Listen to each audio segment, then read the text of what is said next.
நாய்ஸாக இருக்குது. ப்ளீஸ் பூர்ண சார், பூர்ண செல்வகுமார் சார், எல்லாத்துக்கும் கொஞ்சம் ஆஃப் பண்ணிடுங்க. ஓகே ஓகே ஓகே, நீங்கள் பார்த்துங்க கொஞ்சம். மாற்றி பார்த்துங்க ப்ளீஸ். கிளாஸில் இருக்கும்போது நீங்கள் பார்த்துங்க ப்ளீஸ் சார். ஓகே, எல்லா புகழும் இறைவனுக்கு, அனைவருக்கும் வணக்கம். இன்றைக்கி ஜிஎஸ்டி நாலேஜில் கிளாஸ் எடுக்கிறதுக்கு வாய்ப்பு மீண்டும் மீண்டும் கொடுத்துருக்க எங்களுடைய ஐயா முருகேசன் சார், ராமச்சந்திரன் சார் பிள்ளை அவர்களுக்கும் மற்றும் அவரோட துணையோடு நின்று பூர்ணகுமார் செல்வகுமார் அவர்களுக்கும் இந்த மனமார்ந்த நன்றியை தெரிவிச்சுக்கிறேன். நிறைய இன்னொரு தகவல், நிறைய விஷயங்கள் செல்வகுமார் சார் நிறைய பண்ணிக்கிட்டு இருக்காங்க. நிறைய விஷயங்கள் அவங்க கிளாஸ் எடுத்துகிட்டு இருக்காங்க. நேற்று திருப்பூரில் கிளாஸ் எடுத்திருக்காங்க. நிறைய விஷயங்கள் அவங்க கையாண்டிருக்காங்க. இதுக்கு மிகவும் சப்போர்ட்டாக இருந்துட்டு முருகேசன் சாரும் இந்த வயசுலேயும் நம்மளுடைய மக்களுக்கு, நம்மளுடைய ஃபெட்டர்னிட்டிக்கு ஏதாவது பண்ணணுன்ற அடிப்படையில் நிறைய கிளாஸஸ் போடுறாங்க, நிறைய விஷயங்களை ஷேர் பண்ணுறாங்க. அந்த அடிப்படையில் எனக்கு ஒரு வாய்ப்பை கொடுத்ததுக்கு மிக்க நன்றி. Thank you sir, thank you sir. Okay, இன்றைக்கி பார்க்க போகிற டாபிக் இன்புட் டேக்ஸ் கிரெடிட் அப்படின்ற டாப்பிக்கு. இந்த இன்புட் டேக்ஸ் கிரெடிட் டாபிக் பார்க்கறதுக்கு முன்னாடி ஒரு ப்ரீஃப் இன்ட்ரொடக்ஷன். இந்த 53rd ஜிஎஸ்டி கவுன்சில் மீட்டிங்கில் என்ன ரெக்கமெண்டேஷன் பண்ணியிருக்காங்க அப்படின்னு. இன்னைக்கு கிட்டத்தட்ட சர்க்குலர் 16 சர்க்குலர் கொடுத்துருக்காங்க. நம்ம எதிர்பார்த்த சர்க்குலர் இன்னும் கிடைக்கவே இல்லைன்றது குறிப்பிடத்தக்கது. இப்போ அதை பற்றி கொஞ்சம் லிட்டில் பிட் பார்த்துட்டு நம்ம இன்புட் டேக்ஸ்க்கு போகலாம் அப்படின்ற அடிப்படையில் நம்ம ஷேர் பண்ணுறோம். 1 செகண்ட்.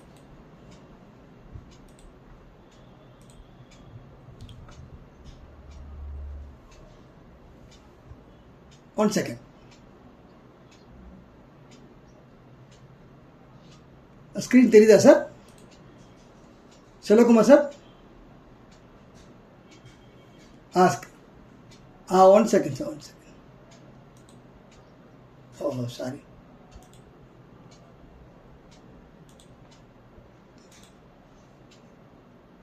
ஓகே சார், ஸ்க்ரீன் விசிபிளாக இருக்கா?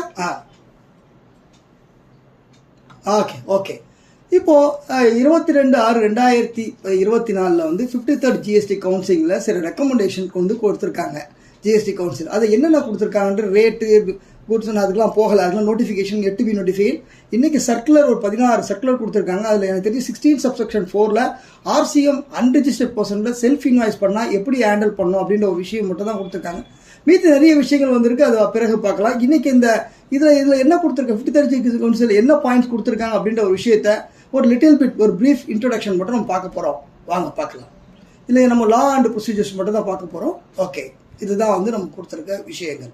ஓகே, ஃபர்ஸ்ட் ஆஃப் ஆல் என்ன சொல்கிறாங்க, செக்ஷன் 128A, அதாவது மெஷர்மெண்ட் ஆஃப் ஃபெசிலிட்டி ட்ரேட், அதாவது ஜிஎஸ்டி கம்ப்ளைண்ட்ஸை பற்றி அது மட்டும் தான் நம்ம என்ன தேவையோ அது மட்டும் தான் பார்க்க போகிறோம். 128A அப்படின்னு ஒரு புது செக்ஷன்ஸை இன்சர்ட் பண்ணுறாங்க.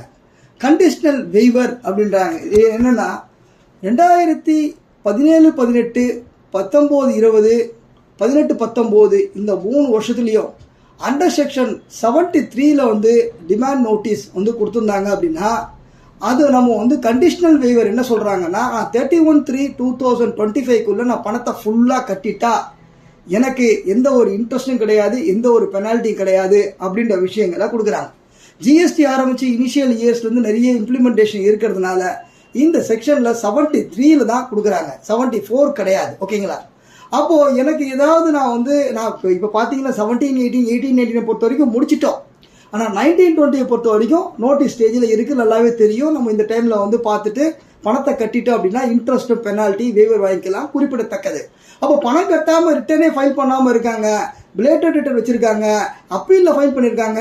இந்த மாதிரி சுச்சுவேஷன் வர்றது எல்லாத்தையுமே 73ல் இருந்தால் நல்லபடியாக நம்ம பணத்தை கட்டி வெளியே வந்துடலாம். அதுக்கு கண்டிஷனல் வெய்வர் என்ன சொல்கிறாங்க அப்படின்னா 31/3/2025 இந்த பணத்தை கட்டணும் அப்படின்றாங்க. 73ன்னு பார்க்கும்போது short paid, not paid, wrongly availed and utilised, இதில் எரோனியஸ் ரீஃபண்டை மட்டும் எடுத்துக்கக்கூடாது. இதில் 3 இருக்கவே கூடாது. என்ன இருக்கும், FWS இருக்கவே கூடாது. ஃப்ராட், வில்ஃபுல் மிஸ்டேட்மெண்ட்டு அண்ட் சப்ரஷன் இருக்கவே கூடாது. அப்போ 73ல் ஏதாவது நோட்டீஸ் கொடுத்துருந்தாங்க, அப்போ ஆர்டர் போட்டிருந்தாங்க அப்படின்னா அப்போ 2017-18 19-20 வரைக்கும் நான் ஃபுல் டேக்ஸை கட்டிட்டேன் அப்படின்னா எனக்கு இன்ட்ரெஸ்ட்டும் பெனாலிட்டியும் போத் வெய்வர் அப்படின்ற ஒரு வெல்கம் அமெண்ட்மெண்ட் வந்து 128A CGST ஆக்ட்ல கொடுக்க போறாங்க. எட் டு பி நோட்டிஃபைட். ஓகே, எதிர்பார்க்குறோம், இன்னும் வரல, அனைவரும் வந்துடும். ஓகேங்களா, சர்க்குலர் கொடுக்க ஆரம்பிச்சிட்டாங்க. அடுத்தபடியாக வந்து என்ன கொடுக்குறாங்க அப்படின்னும் போது, கவர்மெண்ட் நம்ம ஒரு அப்பீல் ஆர்டர் வாங்கிட்டு வந்து அந்த மேல்முறையீடு கவர்மெண்ட் வந்து போகுது. அப்போது ட்ரிபுனல் போகிறதுக்கு ஒரு மானிட்டரி லிமிட் வந்து செட் பண்ணுறாங்க. ஓகேங்களா, அப்போது அப்பீலன்ட் ட்ரிபுனல் போகிறதுக்கு ஒரு மானிட்டரி லிமிட் அப்படின்னு செட் பண்ணும்போது யாருக்குது? இது கவர்மெண்ட்டுக்கு தான் போடுது. ஏன்னா லிட்டிகேஷனை தடுக்கிறது கம்மியாக்குறதுக்காக ஒரு ஃபிக்ஸிங் மானிட்டரி லிமிட் வந்து செட் பண்ணுறாங்க. எதுக்கு? ஜிஎஸ்டி அப்பீலன்ட் ட்ரிபுனலில். அப்படி போனோம் அப்படின்னா 20 லட்சம் ரூபாய்க்கு மேலே இருந்தால் தான் கவர்மெண்ட் டிபார்ட்மெண்ட் ட்ரிபுனலுக்கு போக முடியும். ஹைகோர்ட்டுக்கு டிபார்ட்மெண்ட் போனால் 1 கோடி, சுப்ரீம் கோர்ட் போனால் 2 கோடி. அப்போ டிபார்ட்மெண்ட் வந்து ட்ரிபுனலுக்கு போகணும் அப்படின்னா ஒரு மானிட்டரி லிமிட் செட் பண்ணுறாங்க. இது எதுக்காகனா ஒரு லிட்டிகேஷனை வந்து குறைக்கிறதுக்காக பண்ணுறாங்க அப்படின்ற அடிப்படைக்கு தெரிஞ்சிக்க வேண்டிய விஷயங்கள். நம்ம போகிற அப்பீல் கிடையாது, டிபார்ட்மெண்ட் போகிற அப்பீல் ட்ரிபுனலுக்கு அப்படின்னு தெரிஞ்சுக்கலாம். அடுத்த அமெண்ட்மெண்ட் 107 அப்பீல். அதில் என்ன சொல்கிறாங்க? ட்ரிபுனலில் என்ன சொல்கிறாங்க அப்படின்னா ப்ரீ டெபாசிட் அப்படின்னு இருக்கு. ப்ரீ டெபாசிட்டை பொறுத்த வரைக்கும் 10% மேக்சிமம் 25 crores அப்படின்ற இருந்தது. இப்போ என்ன சொல்கிறாங்க அப்படின்னும் போது 10% அல்லது மாற்றமும் இல்லை. இந்த 25 கோடி அப்படின்னு இருக்கிறத 20 கோடி அப்படின்னு, சிஜிஎஸ்டி 20 கோடி, ஹெச்ஜிஎஸ்டி 20 கோடி மேக்சிமம் வந்து சொல்கிறாங்க. 10% ஆர் மேக்சிமம் 20 crores அப்படின்றது வந்து 107 அமெண்ட்மெண்ட்ல கொண்டு வர போகிறாங்க. இது இல்லாமல் ட்ரிபுனலில் போகும்போது கூட நான் 20% நான் வந்து டேக்ஸ் கட்டணும். இங்கே 10 அங்கே 20 கட்டணும். அப்புறம் மேக்சிமம் அதுக்கு என்ன சொல்கிறாங்க? 50 கோடின்னு இருக்கிறத இப்போ அதை எப்படி மாற்ற போகிறாங்க அப்படின்னா 10%, அதாவது வந்து 20% இருக்கிறது 10%, அதுக்கப்புறம் வந்து 50 கோடின்னு இருக்கிறத 20 கோடி அப்படின்னு கொண்டு வராங்க.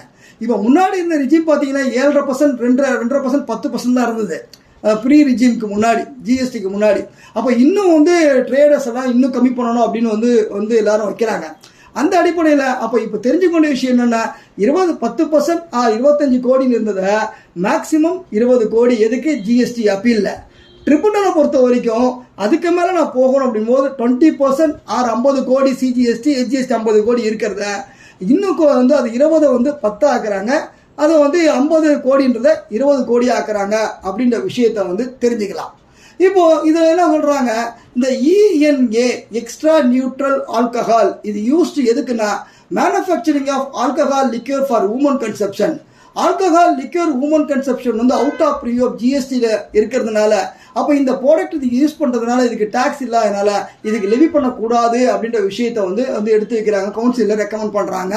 இது வந்து தெரிஞ்சிக்க வேண்டிய விஷயங்கள். ஓகேங்களா, இப்போ பெட்ரோல், ஆல்கஹால் இதெல்லாம் இல்லையா, அது ஹியூமன் கன்சப்ஷன் லிக்யூருக்குலாம் இல்லையா, அதில் இந்த ப்ராடக்டை யூஸ் பண்ணுறதுனால இந்த ப்ராடக்ட் இந்த ஒரு இண்டஸ்ட்ரிக்கு மட்டும்தான், அதாவது extra neutral alcohol used for manufacturing alcohol liqueur and human consumption, அந்த ப்ராடக்ட்டுக்கு வந்து டேக்ஸ் வரிக்கக்கூடாது அப்படின்ற விஷயங்கள் சொல்கிறாங்க.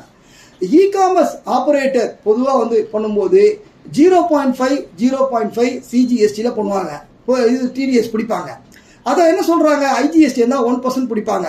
அதை 0.5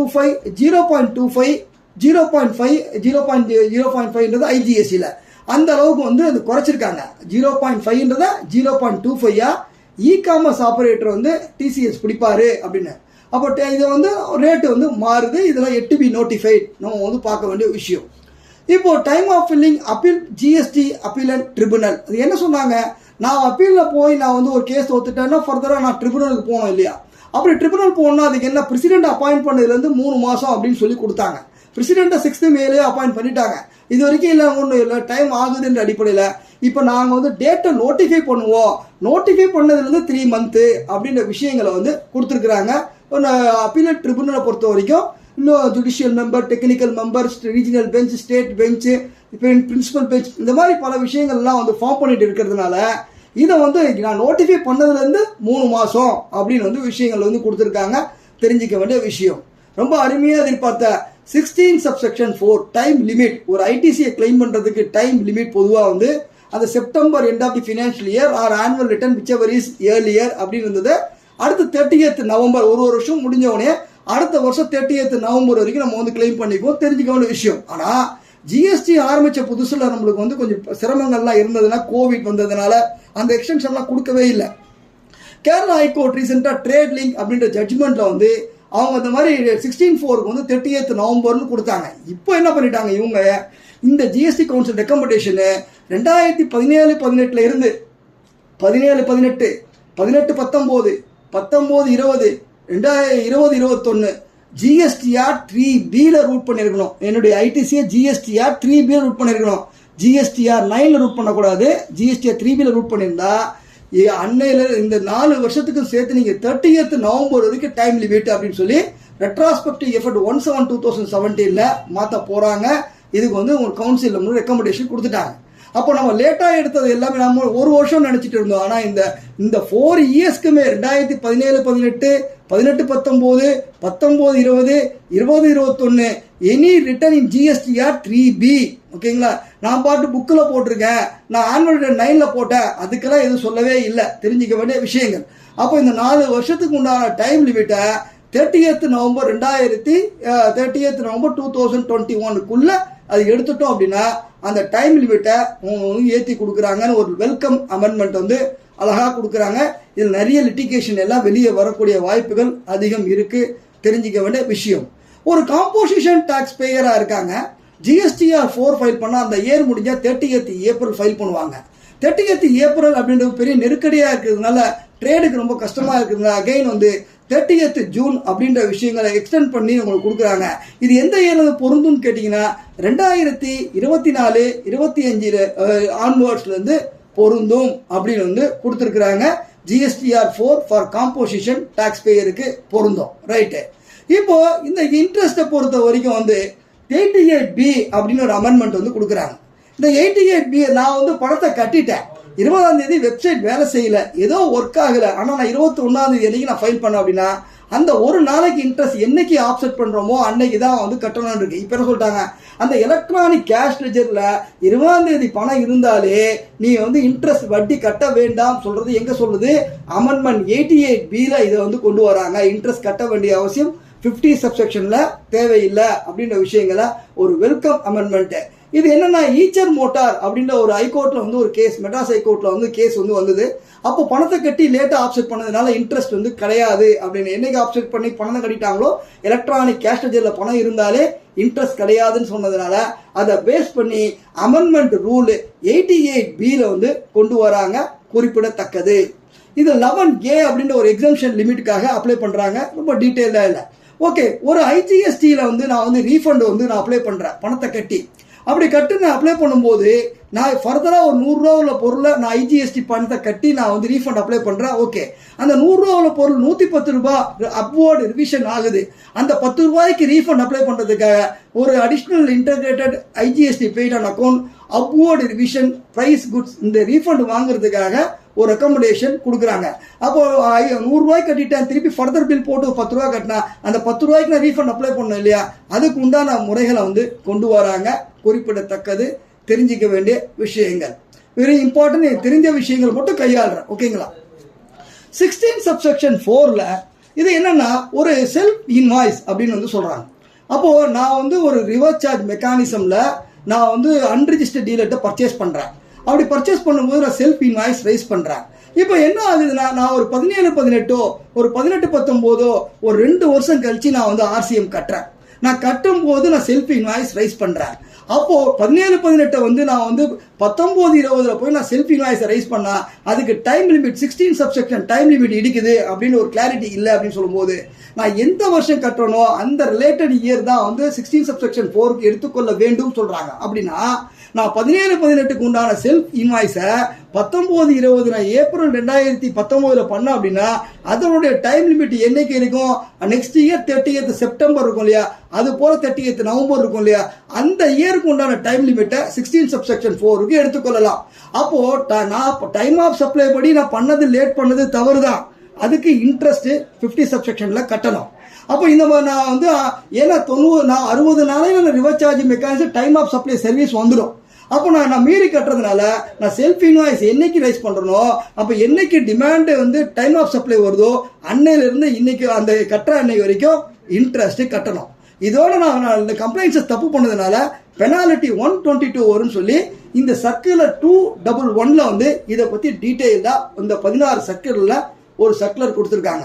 அப்போ ரிவர்ஸ் சார்ஜ் மெக்கானிசம் நான் செல்ஃப் இன்வாய்ஸ் ரைஸ் பண்ணேன் அப்படின்னா எனக்கு இன்புட் டேக்ஸ் கிளைம் பண்ணுறதுக்கு documentation one of the documentation rule number 36ல் இந்த செல்ஃப் இன்வாய்ஸஸ் இம்பார்ட்டன்ட் டாக்குமெண்ட்டு. அப்போ இந்த செல்ஃப் இன்வாய்ஸஸ் வந்து நான் வந்து என்னைக்கு போடுறனோ அந்த இயர் அந்த 16 சப்செக்ஷன் 4 முடியுதோ அது வரைக்கும் எடுத்துக்கொள்ளலாம் அப்படின்னு அழகான ஒரு விஷயத்த ஒரு வெல்கம் அமெண்ட்மெண்ட்டை வந்து கொடுத்துருக்காங்க. தெரிஞ்சிக்க வேண்டிய விஷயம். இது இல்லாமல் கிளாரிஃபிகேஷன் வந்து நிறைய கிளாரிஃபிகேஷன் தான் இன்னைக்கு 16 சர்க்குலர் வந்து கிட்டத்தட்ட கொடுத்துருக்குறாங்க. தெரிஞ்சிக்க வேண்டிய விஷயம். ஓகேங்களா? இந்த டிரான்சிஷனல் கிரெடிட்ல ஐஎஸ்டிஎனை வந்து கொண்டு வராங்க. 7 வருஷம் ஆச்சு, இருந்தும் டிரான்சிஷனல் கிரெடிட் இன்னைக்கு முடிஞ்ச பாடு இல்லை. அந்த டிரான்சிஷனல் கிரெடிட்டுக்கு இந்த ஐஎஸ்டிஎன் கிரெடிட்டை எடுத்துக்கொள்றதுக்காக ஒரு ரெக்கமெண்டேஷன் கொடுத்துருக்காங்க. இப்போ அவளா எதிர்பார்க்கிற ஜிஎஸ்டிஆர் 1A அப்படின்னு சொல்றாங்க. இந்த ஜிஎஸ்டிஆர் 1A அப்படின்னா என் ரிட்டர்ன்ல ஏதாவது நான் இருக்கிற நான் வந்து ஒரு ரிட்டர்ன் வந்து நான் வந்து அந்த மாசத்துல நான் ஒரு பில்லை விட்டுட்டேன், தப்பாயிடுச்சு, ஏதாவது ஒரு அடிஷ்னல் டீட்டெயில் பண்ணணும் அப்படின்னா GSTR please sir GSTR 1A அப்படின்ற ஃபார்மை வந்து நம்மளுக்கு கொண்டு வராங்க. 3B ஃபைல் பண்ணுறதுக்கு முன்னாடி இதை பண்ணிக்கணும் அப்படின்றாங்க. அப்படின்னா என்ன அர்த்தம்? ஜிஎஸ்டிஆர் 3B லாக்குன்னு அர்த்தம். இதுதான் புரிஞ்சுக்க வேண்டிய விஷயம். எல்லாம் ஜிஎஸ்டிஆர் 1A வந்துருச்சுன்னா வாட் எவர் லைபிலிட்டி எதுவாக இருந்தாலும் நீ இங்கேயே பேஸ் பண்ணி 3Bயில் கை வைக்காதுன்றது அர்த்தம் தான். ஜிஎஸ்டிஆர் 3B இஸ் லாக்டு அப்படின்னு விஷயங்கள் தெரிஞ்சுக்கொள்ள வேண்டிய விஷயம். அப்போ நான் ஜிஎஸ்டிஆர் 1 ஃபைல் பண்ணுறேன் சார். ஹலோ, ஐயோ சாரி சார், நான் கிளாஸ் விட்டேன். ஓகே, அப்போது ஜிஎஸ்டிஆர் 1ல் ஏதாவது வந்து தப்பாகிடுச்சு, பில்லை விட்டுட்டோம், இதை ஆட் பண்ணணும் அப்படின்னா நான் 3B ஃபைல் பண்ணுறதுக்கு முன்னாடியே கரெக்ட் பண்ணுறதுக்கு உண்டான ஃபார்ம் ஜிஎஸ்டிஆர் 1A அப்படின்ற ஃபார்ம் வந்து கொடுக்குறாங்க. இது வெல்கம். இந்த ஐஎஃப்எஃப்ஆ இருந்தாலும் வந்து பண்ணிக்கலாம், எல்லாம் ஓகே. ஆனால் என்ன அர்த்தம்? நான் ஜிஎஸ்டிஆர் 3Bயில் கை வைக்க முடியாது அப்படின்ற விஷயத்தை வந்து தெரிஞ்சுக்கிறேன். அப்போ ஜிஎஸ்டிஆர் 3B லாக்டு அப்படின்ற விஷயங்களை தெரிஞ்சிக்க வேண்டிய விஷயங்கள். நல்லா பார்ப்போம். ஐஎஃப்எஃப் வந்து இந்த ஜிஎஸ்டிஆர் 1A சில விஷயங்களுக்கு நல்ல விஷயங்கள் வரும், பார்க்கலாம். ஓகேங்களா? மைனஸ் நெகட்டிவ் லைபிலிட்டி எப்படி எடுத்துக்கும், அந்த மாதம் மைனஸ் வந்தால் அது எப்படி போகும், இதெல்லாம் போக போக வரும்போது தான் நம்மளுக்கு தெரியும் அப்படின்னு விஷயங்கள். எவ்ரி இயரும் ஜிஎஸ்டிஆர் 99Aக்கு இந்த 2 கோடி ரூபா வந்து இருக்கிறத வந்து நோட்டிஃபிகேஷன் கொடுக்கணும். அது இந்த இயர்லேயும் 2 கோடி வரைக்கும் தேவையில்லை அப்படின்ற விஷயங்களை வந்து கொடுத்துருக்காங்க, கையாளுறாங்க. அதை வந்து நோட்டிஃபிகேஷன் நம்மளுக்கு வந்து வரும். தெரிஞ்சிக்க வேண்டிய விஷயங்கள். ஓகே, 122(1)B அப்படின்னு 122(1)B அப்படின்னா இ-காமர்ஸ் ஆப்ரேட்டருக்கு வந்து சில பெனால்ட்டி செக்ஷன்ஸ் வந்து இருக்குது. அது யாருக்கு வரும்னா 52 டிசிஎஸ் கலெக்ட் பண்ணுறவங்க தான் இந்த பெனால்ட்டி வரும். எல்லா இ-காமர்ஸ் ஆப்ரேட்டருக்கும் 122(1)Bயில் பெனால்ட்டி வராது அப்படின்ற விஷயங்களை வந்து கொடுக்குறாங்க. டிஆர்சி 03ல் பேமெண்ட் பண்ணால் அது ஆப்செட் பண்ணால் அப்பீலில் வந்து நம்ம வந்து கழிச்சிக்கலாம், ப்ரீ டெபாசிட்டில் அட்ஜஸ்ட் பண்ணலாம் அப்படின்னு ஒரு வெல்கம் அமெண்ட்மெண்ட் வந்து கொடுக்குறாங்க. நம்ம வந்து ஆர்டர் வந்துடுது, அதை பேமெண்ட் அவுட் ஸ்டாண்டிங்கில் கழிக்கிறோம், அது எதுவும் டிஆர்சி 03 போட கழிக்க முடியாது. அப்போ அதை அப்பீல் அட்ஜஸ்ட் பண்ண முடியாது. அப்போ நான் டிஆர் ஏதோ ஒரு அட் தி டைம் ஆஃப் ரைடில் நான் பணத்தை கட்டிடுறேன். அந்த பணத்தை கட்ட அந்த அப்பீல் போகிறேன். அப்பீல் போகும்போது அந்த பணம் திருப்பி 10% கட்டுற மாதிரி இருக்குது. அப்போ இந்த மாதிரி விஷயங்கள் இந்த டிஆர்சி 03 இந்த ப்ரீ டெபாசிட்டில் அப்பீலில் வந்து ஃபைல் பண்ணுறதுக்கு அழகான விஷயங்கள் நம்மளுக்கு வந்து கொடுத்துருக்காங்க. கவனிக்க வேண்டிய விஷயங்கள். Okay, biometric Aadhaar based all India பேசிஸில் வந்து இந்த ஃபேக் டீலரை வந்து தடுக்கிறதுக்காக சில ரெஜிஸ்ட்ரேஷன் தவறாக பண்ணுறதுனால இந்த விஷயங்களுக்காக இன்புட் டேக்ஸ் தப்பாக கிளைம் பண்ணுறாங்க இல்லையா? அப்போ அந்த மாதிரி விஷயங்களுக்காக வந்து ஆல் இண்டியா பேன் பேசிஸில் வந்து ஃபஸ்ட்டு குஜராத், அப்புறம் புதுச்சேரி, இது வந்து ஃபேஸ் மேனரில் இன்ட்ரடியூஸ் பண்ணுவாங்க அப்படின்ற விஷயங்கள் சொல்கிறாங்க. அடுத்தபடியாக செக்ஷன் 73, 74க்கு இருக்கிறதுல ஒரு 74A அப்படின்னு ஒரு புது செக்ஷனை வந்து இன்சர்ட் பண்ண போகிறாங்க. டிமாண்டில் நான் ஃப்ராட் கேஸ்னா 73, ஃப்ராடு கேஸ்னா 74. டைம் லிமிட்டை பொறுத்த வரைக்கும் இதுக்கு 3 இயர்ஸ் அப்படின்னா ஃப்ராடுக்கு 5 இயர்ஸ். அப்போது 3 இயர்ஸ்க்கு 3 மாதம் முன்னாடினா 2 இயர்ஸ் 9 மந்த்துக்குள்ளே நோட்டீஸ் கொடுக்கணும். இங்கே 5 இயர்ஸ்க்கு 6 மாதத்துக்கு முன்னாடி 4 இயர்ஸ் 6 மந்த்துக்குள்ளே நோட்டீஸ் கொடுக்கணும். ரெண்டுக்கும் டைம் லிமிட் வேறு, பெனால்ட்டி வேறு, பர்சன்டேஜ் வேறு. அப்போ இந்த மாதிரி இருக்கிறதுனால ஒரு 73யும் 74க்கும் ஒரு காமன் டைம் லிமிட் வந்து கொண்டு வரதுக்காக 2024-25 ஆன்வர்ட்ஸ் வந்து கொண்டு வருவோம் அப்படின்ற ஒரு ரெக்கமெண்டேஷன் வந்து கொடுக்குறாங்க. தெரிஞ்சிக்க வேண்டிய விஷயம். இப்போ ஒவ்வொரு ஸ்டேஜில் நான் டிஆர்சி 1A ஸ்டேஜ் கொடுத்தா 15, டிஆர்சி 1 ஸ்டேஜ் கொடுத்தா வந்து 30 நாளில் கட்டினா வந்து எனக்கு வந்து 25, நான் ஆர்டர் போட்டு நான் 30 நாளில் கட்டினா எனக்கு வந்து 50, நான் 30 நாளைக்கு மேலே போச்சு அப்படின்னா 100. அப்போ இந்த மாதிரி இந்த டைம் லிமிட் வந்து ரெடியூஸ்டு பெனால்ட்டி இருக்கிறத 30 டேஸ் இருக்கிறத 60 டேஸாக கொண்டு வருவோன்ற ஒரு ரெக்கமெண்டேஷனை வந்து கொடுத்துருக்காங்க. கவனிக்க வேண்டிய விஷயங்கள், தெரிஞ்சிக்க வேண்டிய விஷயங்கள். GSTR 1ல நான் B2C சப்ளை அதர் ஸ்டேட்டுக்கு 2.5 லட்சம் ரூபாய்க்கு மேலே சப்ளை பண்ணால் என்ன பொறுத்த 1 லட்சம் ரூபாய்க்கு உள்ளே இருந்தாலே கட்டாயமாக அந்த 2.5 லட்சம்ன்றத 1 லட்சத்துக்கு மேலே ஆயிடுச்சு. அப்போ இனிமேல் நம்மளோட டேலியை மாற்றணும். அப்போ டேலி மாறணும். பழைய டேலி இருந்தால் புது டேலியில் போகணும். அப்போ தான் GSTR ஃபைல் பண்ணுறது ஈஸியாக இருக்கும். அப்போது 2.5 லட்சம் ரூபாய்க்கு மேலே இருந்தால் தான் நான் வந்து B2CL அப்படின்னு போடுறத இப்போ 1 லட்சம் ரூபாய்க்கு மேலே நான் அதர் ஸ்டேட்டில் B2Cக்கு சப்ளை பண்ணியிருந்தேன் அப்படின்னா நான் இனிமேல் வந்து கேப்சர் பண்ண வேண்டிய ஃபிகர் டேபிள் நம்பர் 5ல் GSTR 1ல கேப்சர் பண்ண வேண்டும். GSTR 7 வந்து கவர்மெண்ட் வந்து TDS பிடிப்பாங்க இல்லையா, அந்த ரிட்டர்னை வந்து என்ன சொல்கிறாங்க, நீ டிரான்சாக்ஷன் இருந்தாலும் சரி இல்லைனாலும் சரி நீ இந்த ரிட்டர்னை ஃபைல் பண்ணு. நீ லேட்டாக ஃபைல் பண்ணால் லேட் ஃபீஸு கிடையாது. சம்மரி ஆஃப் ரிட்டர்ன்லாம் பண்ண முடியாது. பில் வைஸ் ரிப்போர்ட் தான் நீ ஃபைல் பண்ணணும் அப்படின்னு GSTR 7ல் உள்ள அப்டேட்டை வந்து கொடுக்குறாங்க. இது தெரிஞ்சிக்க வேண்டிய கவர்மெண்ட்டு 2.5 லட்சம் ரூபாய்க்கு மேலே ஒரு சர்வீஸ் பில் பண்ணாங்கன்னா TDS பிடிப்பாங்க. தெரிஞ்சிக்க வேண்டிய விஷயங்கள். ஓகேங்களா? இது வாட் எவர் லெவல் பெஸ்ட் இது இந்த அளவுக்கு வந்து நம்மளுக்கு வந்து ஒரு ஒரு அப்டேட்ஸ் இந்த டைமில் கொடுக்கணுன்ற அடிப்படையில் கிட்டத்தட்ட it take more then 20 minutes வந்து வந்துருச்சு. இது வந்து ஒரு பயனுள்ள தகவலாக இந்த தருணத்தில் இருக்கும் அப்படின்ற வாட்டவர் இதுக்கப்புறம் நோட்டிஃபிகேஷன் வரணும். இது எல்லாம் அமெண்ட் பண்ணுவாங்களான்னு தெரியாது. இந்த சர்க்குலர் வந்த சர்க்குலரில் 16 சர்க்குலரில் 16 சப்செக்ஷன் 4 RCM செல்ஃப் இன்வாய்ஸ் மட்டும் தான் வந்திருக்கு. நம்ம எதிர்பார்க்குற இன்ட்ரெஸ்ட்டு, பெனாலிட்டி, 16 சப்செக்ஷன் 4 இதெல்லாம் நம்ம எதிர்பார்த்ததெல்லாம் இன்னும் வரல. இன்னும் விரைவில் வந்துடும். ஷார்ட்லி வந்துடுவோம். நோட்டிஃபிகேஷன் ஷார்ட்லி வந்துடும் நம்ம நம்புகிறோம். எனக்கு தெரிஞ்ச வரைக்கும் எனக்கு என்ன அண்டர்ஸ்டாண்டிங் எது எனக்கு புரிஞ்சிருக்கோ அது வரைக்கும் சொல்லியிருக்கேன். இன்னும் நிறைய புரிதல் கொஞ்சம் தேவைப்படுது. அதை பார்த்துட்டு டே பை டே இம்ப்ரூவ் பண்ணி இந்த ஒரு தருணத்தில் இந்த ஒரு GST நாலேஜில் ஃபஸ்ட்டு மீட்டிங் இது வந்து இந்த கவுன்சில் மீட்டிங் ஃபஸ்ட்டு மீட்டிங்கை நான் வந்து ப்ரெசென்ட் பண்ணியிருக்கேன். இது புது updates whatever level best மெம்பருக்கு ஒரு பயனுள்ள தகவலாக இருக்கும் அப்படின்ற விஷயங்களை கொடுத்துருக்கேன். இது ஒரு பயனுள்ள தகவலா அப்படின்றத வந்து SRNO போட்டிங்கன்னா ஒரு மகிழ்ச்சியாக இருக்குன்ற அடிப்படையாக கேட்குறோம்.